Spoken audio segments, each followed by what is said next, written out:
Good afternoon. Thank you for joining us. The COP28 climate conference begins today, but the climate crisis continues. So what has the conference actually achieved? What are the solutions and the policies you want to hear from delegates? In our second half hour, we spill the tea on slang words, old and new. The word rizz has taken second place as word of the year, so we'll explain it and we'll ask for your favorite slang word. That's after 12:30. It'll be chef's kiss, I promise. I'm Michelle Eliot. Welcome to BC Today.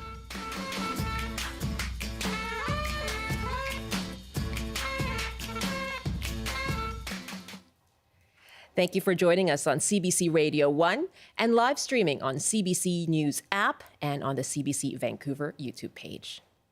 It is the first day of COP28, the 28th edition of the annual United Nations Climate Summit, where countries discuss any changes to the previous agreements on climate change. And this year, it's being held in Dubai. And that has stirred up some controversy about holding a climate change summit in an oil-producing region. We're asking you today, how do you feel about COP28? What would you like to see happen? What are the solutions and the policies you want to hear about? You can call us 1-800-825-5950, 604-669-3733.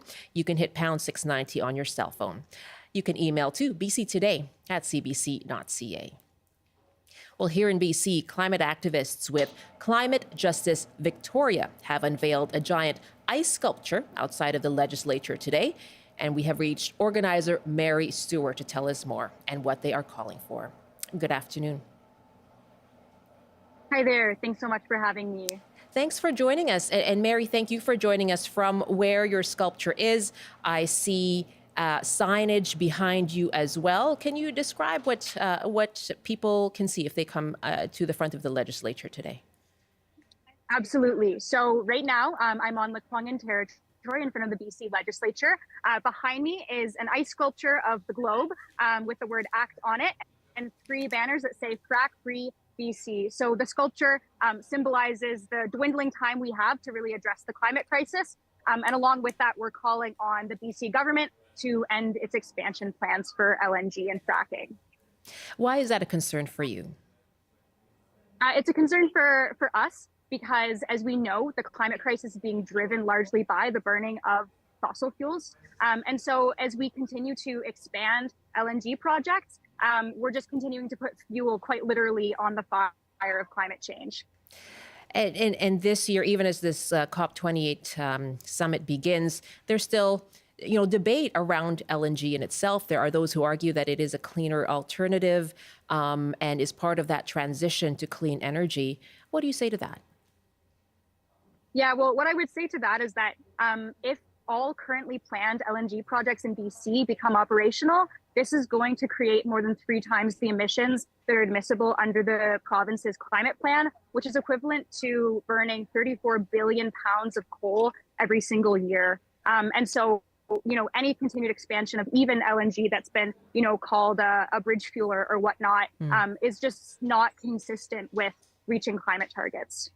What are your own hopes then, for your sculpture and presence there outside the legislature and for the COP28 conference? Yeah, so for today, we've been having some great conversations with people who have been intrigued by our big sculpture. And so we really want to send a clear message with this strong visual that I think, helps tell a story that people can connect with.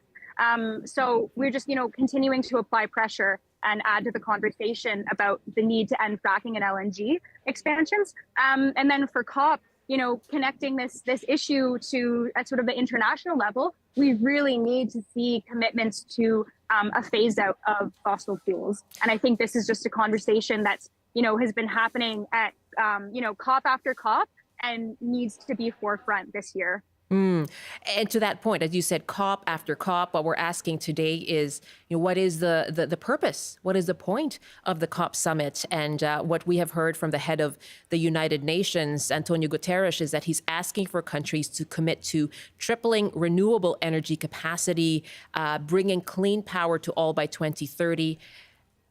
how optimistic are you that there will be that political will to actually fulfill those goals and those asks?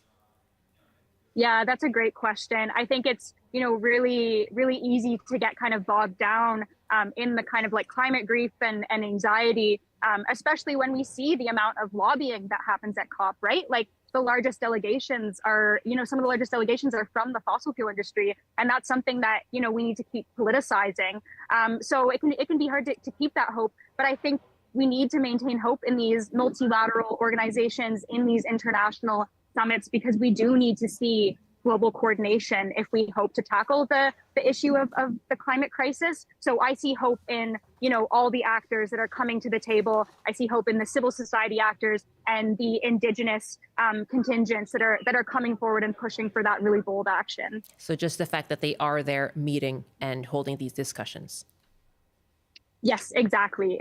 And that, there are a lot of really strong voices that are still there pushing for the action that we need to see. Mary, thank you very much for your time. Thank you so much for having me. That is Climate Justice Victoria organizer Mary Stewart. She joined us from the front of the legislature in Victoria. And today, on the first day of the COP28 summit in Dubai, how are you feeling about this climate conference? And what are the achievements that you would like to see? What are the policies and the solutions you want to hear about? You can give us a call, 1-800-825-5950, 604-669-3733. You can hit pound 690 on your cell phone. And by email, you can send your thoughts to bctoday@cbc.ca. And joining me to take your calls is someone who has more than 10 years of experience attending COP as a European Union delegate.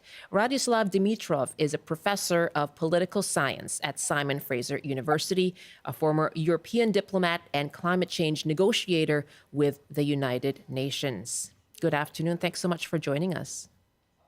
Good afternoon, Michelle. Tell us more about your experience. You were part of the Paris COP delegation in 2015, and at that time, it negotiated an historic agreement. How significant was that, and what difference has it made moving forward? Participating in the Paris Climate Conference was really an amazing opportunity to see history in the making, because at that time we had a decade of incredibly unproductive talks at the international level on climate change. And the Paris Agreement on climate change really was the breakthrough that many countries had been looking forward to. It is not as strong as many of us wanted it to be, but it has made a difference, because now it is the main international policy agreement that defines the global response to climate change. Right. But when you think about how well those parameters have been met from the Paris Agreement of 2015, how are you left feeling? There is a new report that came just a couple of weeks ago from several really well-respected think tanks around the world, including the World Resource Institute and Climate Action Tracker. They followed 42 criteria for climate action, and they find that out of the 42, there's only one on which there has been any progress, and that's the electrification of land transportation. On all other 41 counts, governments have really failed to live up to the expectations enshrined in the Paris Agreement. And that is very significant, because one of the main tasks in Dubai in the next 2 weeks is to complete the global assessment. We call it the global stock take. To take stock of what progress has been made. Yeah, this is a review of the progress in collective action taken within the framework of the Paris Agreement. And I think it is quite predictable that the conclusion will be that we have fallen behind, woefully behind on this. And I have some numbers to share if you'd like. Sure, yes, go ahead. According to the Paris Agreement on climate change, governments have to keep the global temperature increase to well below 2 degrees and try to limit it to 1.5 degrees. This is after in Paris, the majority of countries wanted 1.5 degrees to be the critical threshold. Right. The Europeans and the Americans and the Japanese were not ready to accept that. So we had this very ambiguous language that included both 2 degrees and 1.5 degrees. Currently, the temperature is 1.1 degrees centigrade above pre-industrial levels. Although in the past 2 years, the global average temperature was actually 2.2 degrees higher. And if you take all of the current promises that governments have made for action, and if you make the significant assumption that they will do everything that they promise, and we will see full implementation, we're still heading into a world that is 2.5 degrees above pre-industrial levels. Is missing the Paris targets by a very considerable margin. You don't sound, I'm going to go to callers in a moment here, but you don't sound all that hopeful. Well, nobody's hopeful for reaching the temperature goals with the current policies in place. Yeah. Let's take some calls here now. And as we ask you, how are you feeling about the COP28 summit, which begins today? And what are the solutions and policies you would like to see come out of this summit? And give us a call, 1-800-825-5950. 604-669-3733. You can hit pound 690 on your cell phone. Our email is bctoday@cbc.ca. My guest is Radoslav Dimitrov, a professor of political science at Simon Fraser University, also a former climate change negotiator with the UN, and was present in 2015 in Paris during that COP summit. Terry is calling us first from Armstrong. Hi there, Terry. Thanks for calling. Hi, how you doing? I am well. And what did you want to say about COP28? Well, I'm just glad that they finally got people involved that actually are involved in the gas and oil business. They do a lot of research and development worldwide, and they've got the knowledge and the willpower to do something when they get involved in it. So I think if we're ever going to get anything happening on this, we need people like that. Political side of it have gone and done this time and time again without ever contacting anybody to say, can we do this? So now maybe let's get the industry involved that have proven that they do and can do things and get them, as long as we can get them on side with that, I think you'll see results. Instead of coming back and telling them, no, we want this, ask them, how do we get there? And then go with that, because all this is done for the last 15, 20 years is go round and round and round in circles because it's all been politicized. I think we need industry involved, and I'm very glad to hear that they're there. I'm interested to see how it all turns out. So everyone at the table. Terry, what do you say to concerns like we heard from Mary earlier that the presence of the oil and gas industry means it's about lobbying for... Well, can you tell me how lobbying by the oil and gas industry is any different than lobbying by Greenpeace? Everybody goes there with their own agenda, and they lobby for their agenda, right? So it's no different. And I mean, you look in Canada, how long did it take to build that gas pipeline to Prince Rupert, right? 10, 15 years where it should have been 3. These lobbyists you talk about have waylaid that problem. And how many coal mines have been started in Asia, China and Asia, in that 10 years, right? It's almost like the environmental movement has done more harm than good in Canada. Because why? Well, they could be burning natural gas instead of coal, right, for 10 years. So it's slowed the progress. Figure that one out, right? Okay. Coal mines that make the power generation coal is not clean coal. The coal that Canada is shipping is for steel. It's a little bit better, but the stuff that they're burning for making power is not a high grade coal, and that's where your pollution's coming from. If you could cut that in half, I think you would be a whole lot better off, or we would have been. Okay. Right? And another thing for you, I've got a question for you. You live in Vancouver. Can you tell me how many tons carbon engineering and your neighbor up the road there, about 100 kilometers. How many tons did they take out of the air last year? So what do you mean by that? Squamish. Well, how many tons did they take out?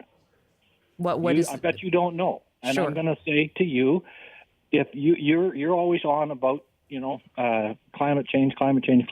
Okay. There is something that's a solution, and you've never looked into it. Okay. And that's part of the problem in Canada. So solutions are being ignored then. People want to shut everything down. We don't listen to anybody that's trying to do something about it. Okay. Terry, really good to hear from you. Thank you very much.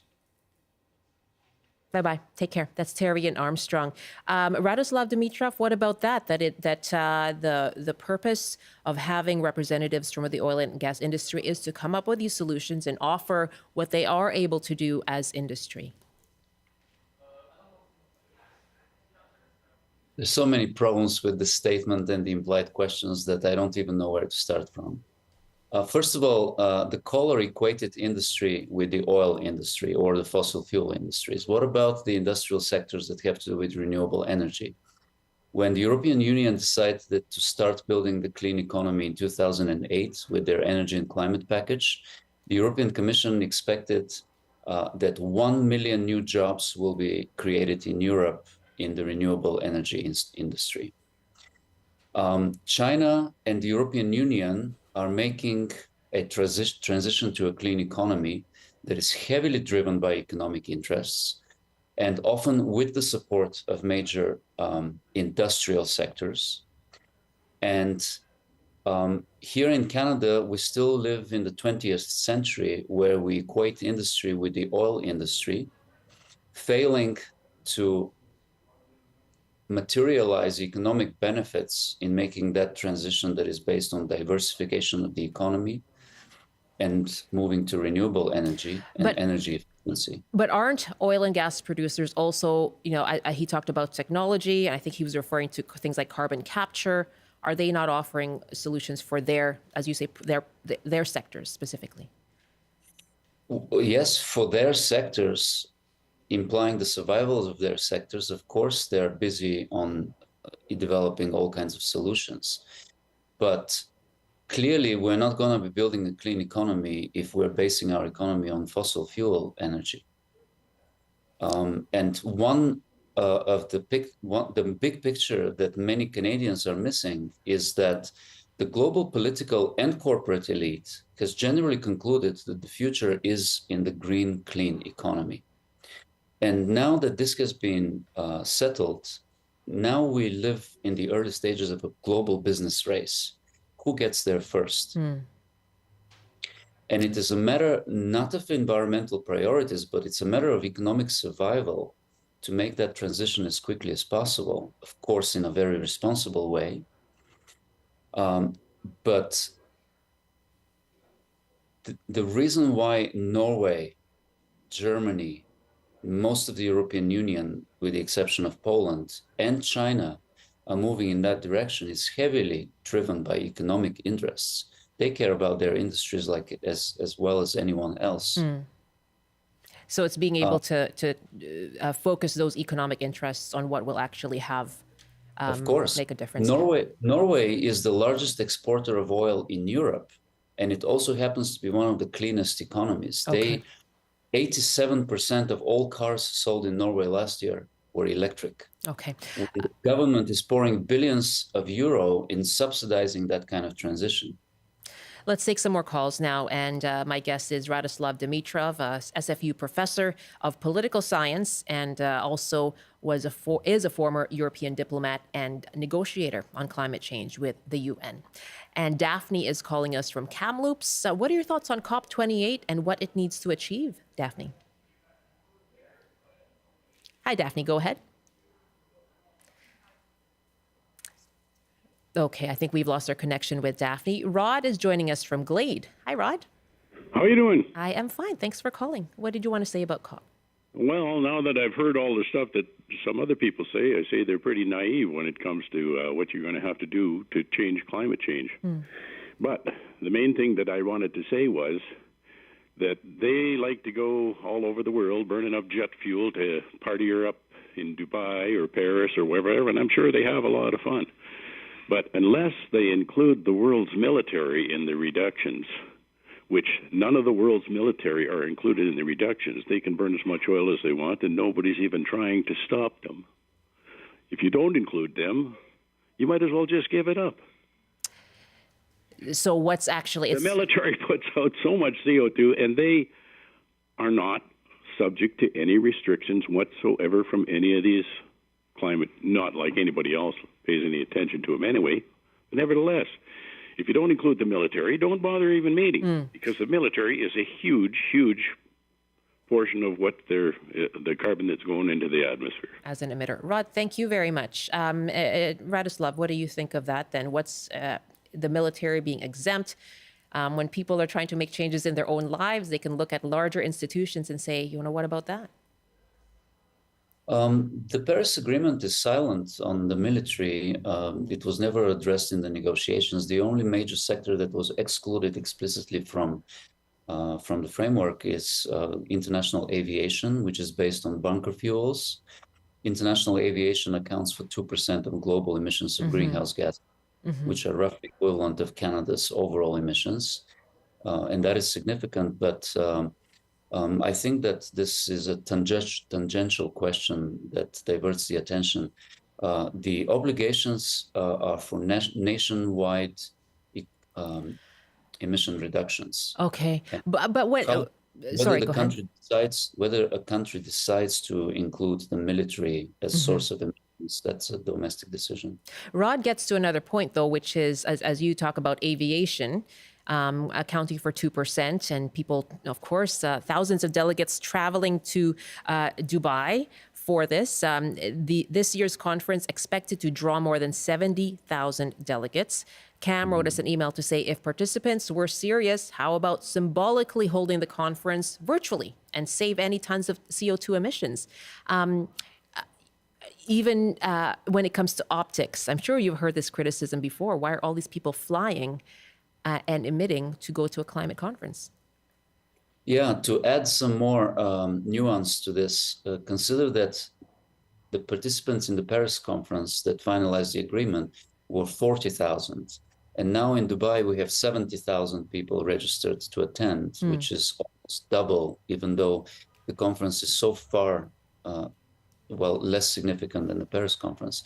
Of course, it's a fair criticism. Of course, it is emissions.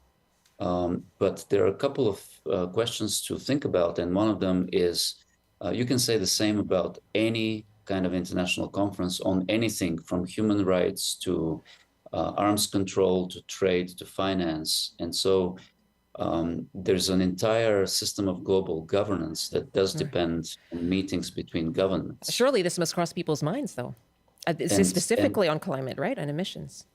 Certainly, yeah, it is absolutely relevant. I also wonder how those emissions compare, let's say, to the emissions from global tourism. I mean, the millions of people who are tourists and burn emissions, is that more important to protect than conferences that take place between government delegations? I don't know. A very interesting question and nuance, as you say, and discussion. John is calling us from Summerland. Hi, John. What are you expecting or hoping for when it comes to the COP conference? Well, I think that the only reason why the COP conference exists in the first place is because of the comfort that we enjoy from petroleum. There would be no petroleum protesters if there wasn't petroleum, because everybody is enjoying the fruit and the comfort that natural gas and petroleum products offer us in our daily life. And if it weren't for those products, we'd be scrabbling around in the dirt just trying to stay alive. And so I don't think that deleting petroleum products is going to solve the problem. I think that we need petroleum products in all sorts of ways in our life, and they're still going to be a major part of whatever sort of energy solution we have in the future. I think nuclear needs to be improved. Obviously, we have an amazing amount of hydroelectric potential in the province, but writing off natural gas and or petroleum just seems ridiculous, and that's what I have to say. Okay, so that part of the conversation when looking at the future. John, thank you very much in Summerland. And Sandra joins us now from North Vancouver, our final caller on this. Hi, Sandra. Oh, hi. Yeah, it's a very shocking to hear all of these views. The person that made the point about the lobbyists, the Greenpeace and environmental lobbyists versus the gas industry lobbyists, and the gas industry lobbyists seem to be running this conference, from what I understand. I think he said that they were similar, or they were the same, which I don't understand, because environmentalists are lobbying to protect the planet. Gas lobbyists, fossil fuel lobbyists are lobbying to protect their profits. I don't understand how anybody could say that they're equivalent. But anyways, and I do think, the caller that was just on made the point, yeah, petroleum products, fossil fuel products do keep the world running. The world didn't always run on them, but now the population needs them. We're dependent on them, obviously. That's the problem. So I think that the solution is to try to decrease our dependency on them. To actually get off of it. That's what the whole point of it is.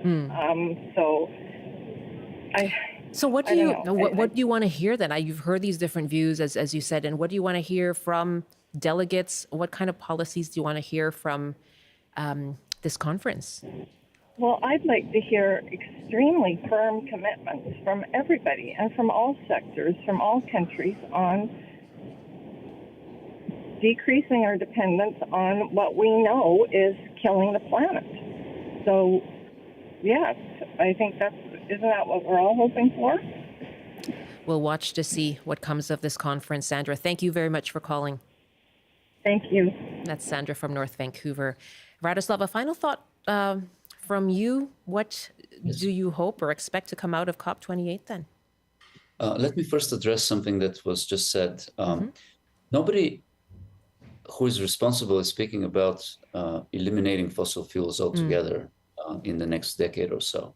It is really about the sources of energy. It is not about whether we need energy or not. If you look at what China is doing, yes, they're heavily using coal, and they're the biggest polluter. But in 2020, China invested 5 times more in renewable energy than they invested in all fossil fuels. And so the question really is whether a country is diversifying its energy mix or not. The pace at which it's doing that. I don't think that anybody in Iceland has suffered a reduction in the quality of life because most of their energy comes from geothermal energy. It's clean. It doesn't mean that that they're sacrificing their quality of life. So are you hopeful then that right? And thank you for that. Are you hopeful then that that goal is still clear in front of these delegates in Dubai? Yes, actually, in my experience, the global political elite, as well as the corporate elite, is actually far ahead of the game compared to the general public. In the general public, these misconceptions are absolutely rife, that it is either economy or the environment, that it is either fossil fuels or no energy at all. These are complete oversimplifications that only can be seen in the general public. The global political elite and the corporate elite understand things far better. And yes, I do think that the general feeling there is that one way or another, we're moving towards a clean economy, and it's just a matter of time and the pacing of that transition. Very good to have you with us. Thank you so much. You're welcome. Have a nice day. You too. Radoslav Dimitrov is a professor of political science at SFU and a former European diplomat and climate change negotiator with the UN. It is 12:35, 1:35 in the Mountain Time Zone. Time now for a CBC News Update with Robert Zimmerman. Good afternoon. The BC Coroner Service says 189 people in the province died last month from toxic drugs. That makes October the 37th straight month where at least 150 people have suffered fatal overdoses. The Coroner Service says drug toxicity is now the leading cause of death for those between 10 and 59. A first-degree murder trial is winding down in BC Supreme Court with closing arguments. Ibrahim Ali is accused of killing a 13-year-old girl whose body was found in Burnaby's Central Park 6 years ago. Last week, Ali's defense team told the court it would not be calling any witnesses because it said the Crown had failed to prove its case.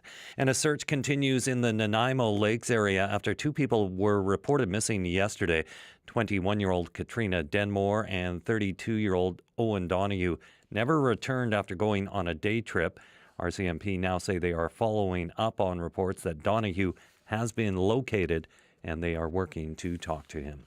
And now the forecast on the North Coast. Periods of rain this afternoon with a high of 6. Highs to -12 with lots of sunshine in the Peace. In the central interior, cloudy with a high of -4. Highs from -5 to -1 and cloudy in the West Kootenay. A chance of flurries in the East Kootenay. In the southern interior, cloudy with a high of 0. And for Metro Vancouver, Greater Victoria and the Fraser Valley, rain beginning late this afternoon with highs around 7. I'll have more local news at the top of the hour. Now back to Michelle with BC Today. Thank you, Rob. You know, we like to have fun on this show, too. Yeah. Did you hear about the word rizz? I have not heard about the word rizz. You have not heard the word rizz. Let me tell you all about it. Great. It made the list for words of the year by Merriam-Webster. You know that at the end of each year they come up with authenticity, a list. I believe. Authentic was first. Yes. Rizz was second. Okay. And if you don't know what it is, it means charisma. Rizz. It's short for charisma, and it sort of just means if you have charm, you know, if you are able to have a romantic relationship, you have rizz. You got Interesting. game. I'm going to start using that. You will. Well, and hopefully being it, I guess, would actually be better. That would be the goal. Yeah. Yes, for both of us. Hopefully not to make people cringe as we have this conversation. Sure. Rob, thanks so much. Okay. Robert Zimmerman in the CBC Vancouver newsroom. Yes, you are with BC Today. Thanks so much for joining us. You can watch us too on the CBC News app and on YouTube live streaming as well on CBC Vancouver and, of course, on radio 88.1 in Metro Vancouver. And yes, this is an authentic story because the word authentic happens to be Merriam-Webster's word of the year. The second is rizz, which may not be as familiar to you. It's spelled R-I-Z-Z and is short for charisma. It refers to someone's romantic appeal or charm. So there you go. If you remain puzzled by rizz, here's what some people on the street had to say about rizz and other slang words. I would say a little bit out there, a little bit extreme. Like risque, sort of? Yeah. Okay. Tom has rizz. That's an example. What do you think that means when I say that? He's got audacity. Pizzazz. Style, yeah. Charisma in full, but rizz is like, how do you explain rizz? When you can like rizz someone up. They got game. They got game, basically. Do you think you guys have rizz? Yeah, I do. Can you tell me what what the word mid means? I wonder if it's like meh, kind of like meh. Oh, like medium. Kind of like something medium. That's a good guess, maybe. In the middle. In the middle. In the middle? Mid? It's like when something's like mediocre. Like it's not that great, not too bad, just mid. How do you guys feel about these words being added to the dictionary? Language is an organic, living thing, and it needs to change. And I think that's perfectly fine. I add these crazy new words. They're not so crazy. They did very well. Not mid at all, I would say. Just as we heard, language does evolve, and we're going to hear more about that now. Slang, even more so. So we're asking you, what do you think of rizz and other current slang words? Do you love them? Do they leave you confused? What about your own favorites? Depending on your vintage, are you groovy or the bomb or fire? When you leave a room, do you say hang loose or catch you on the flip side or Audi 5000? That's from the 90s. We'd love to hear from you. You can call us 1-800-825-5950, 604-669-3733. You can hit pound 690 on your cell phone. You can email us your favorite slang word too, bctoday@cbc.ca. And joining me here in studio 1 day early, ahead of Food Bank, is Jonathan Berkowitz. He's, of course, known to our CBC audience as the word guy on North by Northwest. Hello. Hello, Michelle. It's very nice to see you. It's a delight to be in the studio with you. Well, you brought it last year. It was just delightful to be on stage with you and to hear your bit. I cannot wait for tomorrow. Thank you. I'll be ready. What do you think of the word rizz? I like it. Yeah? Because it now accompanies the word influenza, which is one of the only words in the language where you knock off the front and the back, right? And you're left with a word. So flu comes from influenza. And rizz comes from charisma. Yes. So it's a lovely coinage. The structure of the word. Right. And how do we even determine what is the word of the year? What do you think of that? That is opaque. I can imagine a number of lexicographers sitting around saying, how many hits did this get on Google? That's probably how they do it now. That is probably, exactly, given that Google is in itself a divisive word, a verb. Tell us how slang fits into the evolution of language. Slang has been around for a long time. Yeah. And an interesting thing about it is we don't know the origin of the word slang. The Oxford English Dictionary says origin unknown. And it may have first appeared as a word in connection with the underworld in the mid-18th century, as in thieves' language. So the S of thieves and language. But we don't know that. It is just a possibility. It's intriguing, There's though. no evidence to support it. So we don't know what slang means.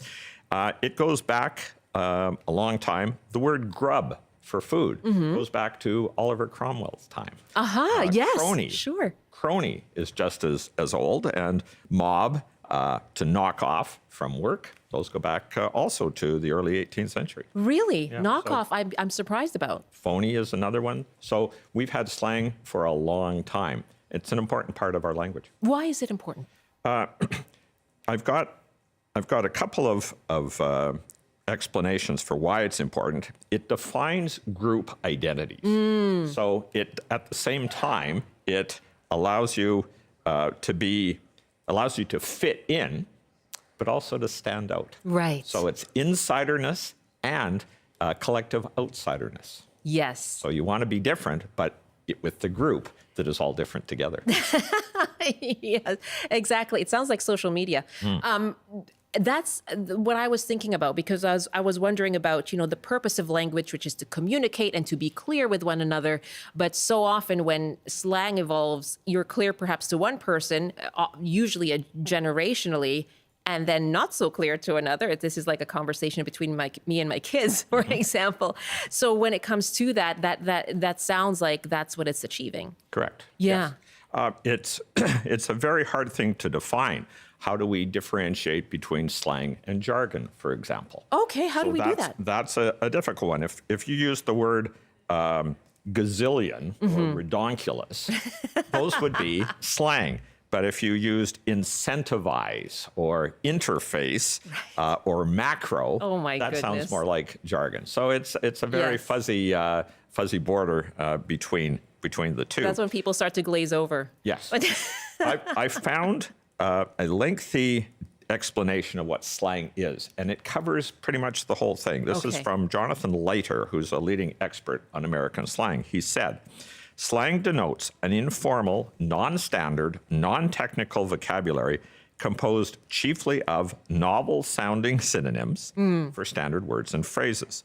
It's often associated with youthful, raffish, or undignified persons and groups, and it conveys often striking connotations of impertinence or irreverence, especially for established attitudes and values within the prevailing culture. Undignified, you say? Could be, but it's informal. Informal. That's what's great about it. That's a great point. I want to ask you something about that in a second. Jonathan Berkowitz is with me. You know him as a word guy in North by Northwest. Does a fabulous way of connecting words and etymology and letting us know how we ended up with a certain word. And yes, charisma, taking out the first syllable, the last syllable, ending up with the middle syllable. We've seen it with others as well, and that's what he likes about it. What do you think of the word rizz? What do you think of current lingo, current slang? What about for yourself? Is there one that you remember? Yeah, from your youth that you used to use all the time. I did say Audi 5000. I'm a 90s gal, So I used to say goodbye by saying Audi 5000. Not anymore. But we'd love to hear from you on the open line. What's your favorite slang word? What reminds you of your youth? And have you encountered any of these current words like fire? If you're in social media, you probably have. I'd love to hear from you. 1-800-825-5950, 604-669-3733. You can also email us at bctoday@cbc.ca. And so you were talking about the role of slang in language and how people use it. It's informal, right? That's sort of the purpose of it, is to be informal. What happens? When I think about it, we tend to drop slang when we want to appear professional, when we want to appear mature and adult, which is also a slang now, to adult, a slang word. But what do you think of that? Is there room to be more inclusive in those more formal settings for slang words? If dictionaries are opening up to them, what about the rest of us? Well, dictionaries are not the arbiters of what is or isn't a word. They report on what is in the language. And so if you look if you look in a print dictionary or an online dictionary, I actually checked Merriam-Webster 11th Collegiate, my standard dictionary. I found 390 words that were designated as slang. And they're all informal, and almost none of them have ever made it to what we would consider formal language. You want to hear a few of those? I sure do. Okay, so blitzed, blotto, and brewski all fit together. Those are connected. Those are connected to chill out, chinwag, crapola, doofus, that's one of my favorites. Gnarly, hornswoggle, keister, legit, moolah, natch.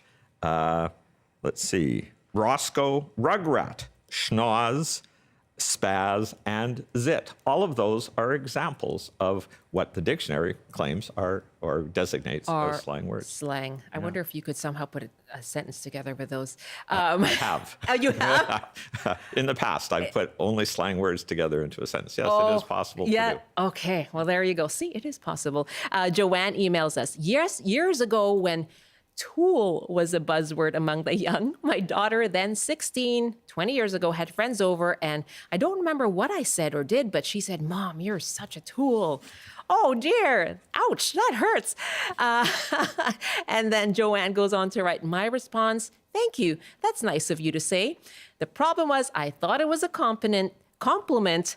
My thinking was tools are useful." Oh, I like that. You have co-opted it and turned it around. and that's actually one of the ways slang works, that an original meaning gets flipped. That's around. right. So if something is the bomb, yes, it's good. Yeah. Or if something is bad, it's good. Yes. One of my favorites was wicked. Mm-hmm. Sandra calls us from Victoria. You have 3 teenagers, Sandra. Yeah, I do. Uh-huh. And I love using current slang, especially when their friends are over. So, what's your favorite? I'll say something like, "Yeah, I got rizz. I don't know about your outfit. You're looking a little chuggy. Maybe a bit mid for me." How does that land with your teen and their friends? My teen dies of embarrassment, and their friends think it's hilarious, and that I'm a cool mom. So. Oh, they don't think you're sus. No. What are your thoughts on slang? You must be thinking about your own time too when you were a teenager. Yeah, I think it's a great way for generations to connect with each other and just differentiate themselves. And like you guys said in the beginning, I think it's just a really evolving thing, language. And It sounds like you're having a lot of fun with this, Sandra. I am. I like that. Thank you very much. I do the same thing. And the goal really is to make your teens cringe. That it feels like a fun game. But you know what? It's all in endearment. At the end of the day, I think they kind of enjoy it. Yes, you do not want to seem chuggy and you would like to be able to flex. And in order to do that, you may have to zhuzh things up a little bit, and then you'll be lit. How's that? That was fire. Oh my gosh, you have done it. Thank you. You have done it. Yes, applause. Yes. Sally writes, I am confused by the use of the word sick. That's a good one. Young people today, like my son, are using it to describe something wonderful, great, and exciting. That's the turning things on their head, turning words on their head that Yes. you were referring to before. It can get confusing though, because sometimes you could literally be sick and need to stay home from school, like your son. What do you think of the word sick as something as you said, as the bomb? When there's ambiguity in the use of the word, I think then we have a bit of a problem. Mm-hmm. So it can mean multiple things. You need then to know the context. So you can't take it out of context and know whether sick means an illness or it's fantastic. Yeah. Same with cool. Wow, that's cool. It could be cold. It could just Could be also cold. be hot. Yeah, that's And true. those are both good. Yeah, and literal could actually be literal or literal in the current iteration. That's for a different conversation. Yeah, I'm sure you take issue with that. Yes. You don't even want to Literally go there. and figuratively. And figuratively. What a pleasure. I know we like to have some fun here on the show sometimes, and it's great to have you with us. Thank you very much. See, that was really fun. What's another word for fun? What's a cool slang word for fun? That was I can only come up with lit right now. That's yes, I think. What- That was hunky dory, Jonathan. Oh, that's a good one. Someone- Well, today's show is not basic. You know, No, it's not. It's That's a little, right. It's a little out there. It's not basic. Someone just give me the sign to wrap up, so I'm going to wrap up now. Thank you so much. Great to see you. We'll see you Great to tomorrow. Absolutely. Thanks very much. Jonathan Berkowitz. Oh, fantastic. The word guy on CBC's North by Northwest.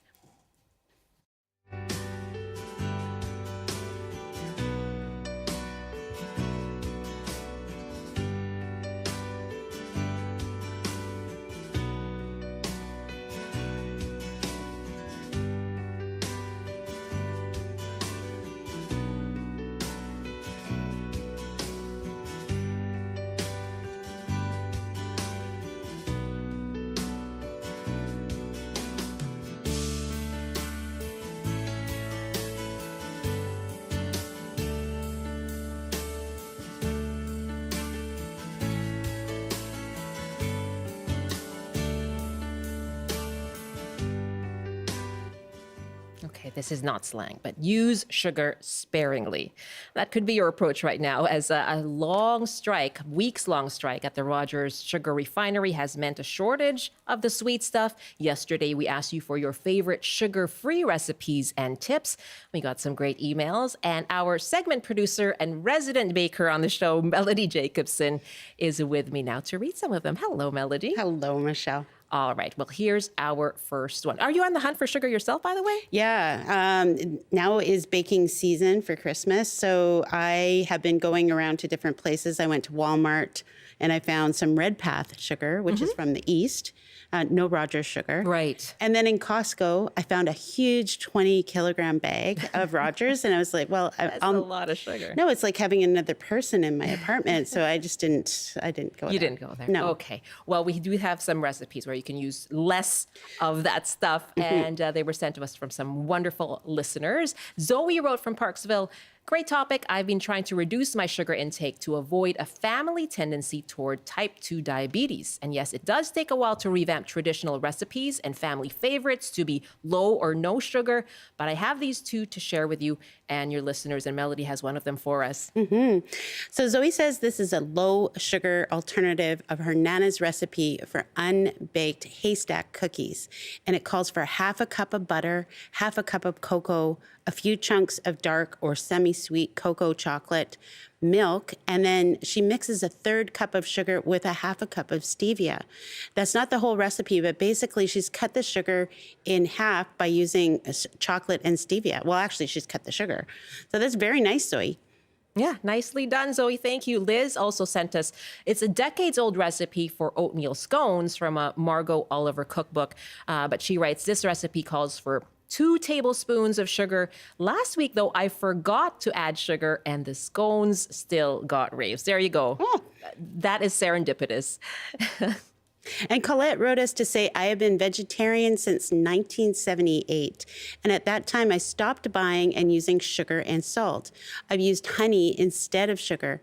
In baking, it's been a small challenge for anything, using eggs like cake. But for cookies, I use honey with no problem, but cut the sugar recipe in half. There you go. And finally, Laurel writes from Vancouver. Years ago, I learned that honey can be used successfully as a substitute for sugar in virtually any recipe. I think you do that too. I do. And so that's cooking, baking, canning, even making beer. We had no sugar in our home. We use honey in salad dressings, custards, puddings, a lemon meringue pie, cheesecakes, etc., without any effects to tastes or textures. The honey does tend to be a little bit sweeter than sugar, so I use less, using just taste as my guide. She notes, though, that you will notice a change in tea and coffee. Yeah. So there you go. That's true. I found that before. Melody, what do you think of these recipes? Oh, I think they're great ideas. and also I'd like to give a shout out to maple syrup. Yes, honey or maple syrup. Yes. Yeah. Yeah. So, yeah, good on them. Yeah, just pour that stuff in. It'll be fine. Yeah. Thanks so much, Melody. Thank you. BC Today segment producer, Melody Jacobson. It is 57 minutes past 12 o'clock now. Well, tomorrow is our Food Bank Day fundraiser. And we've been bringing you stories of people who have relied on the food bank. Imagine you've worked all your life, even done a decent amount of saving, but it doesn't guarantee that you won't need help once you have retired. And James Jardine tells us about his story. Well, I worked all my life, and then I had some health issues. And I had a heart attack, COPD, and Crohn's. And finally I was on PWD in 2012. And from there, it takes it hard, right? You only get $1,200 a month and all that stuff from that and everything else. So that's when I started getting into the food banks. So when I became a senior, and I started coming here. And that's helped me out a lot, put it that way. Especially now, with all that prices going up. It's not just us anymore. They're on medical reasons and stuff. Even normal people down and out, got kids and stuff. They got to feed them, right? A buck, anything. It all counts. Everybody put a buck in. You know how many $1,000 that'd be? And all it is, everybody does it.